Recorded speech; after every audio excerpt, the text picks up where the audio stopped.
ibodatda bo'lmasam ham men amaldoru badavlat bo'ldim. Ona ayting, men kimdan kamman? El oldida basavlat bo'ldim.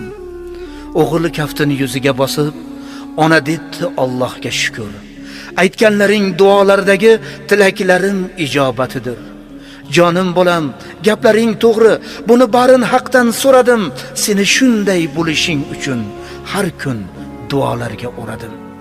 Joy namozga bosh urgan onim, faqat seni ko'raman bolam. Salomdan so'ng duoda jonim, seni o'ylab turaman bolam. Seni xursand yurganing ko'rsam, men o'zimni baxtli bilaman. Endi iymon so'rayman so'rsam, boshqasini nima qilaman? Alloh ochsin qalb daftaringni. Hali yana so'rganlarim bor, sajdaga bosh qo'yganlaringni ko'rsam yana bo'lgum baxtiyor. O'g'il o'yga tolib bir nafas mulzam bo'ldi ona qoshida. Onasiga faxrlab boqdi, sevinch balqdi ko'zini yoshida. Ona qalbi oftobdek kulib bir joy namoz oldi tugundan. O'g'il esa shukrona aytib sajdaga bosh qo'ydi.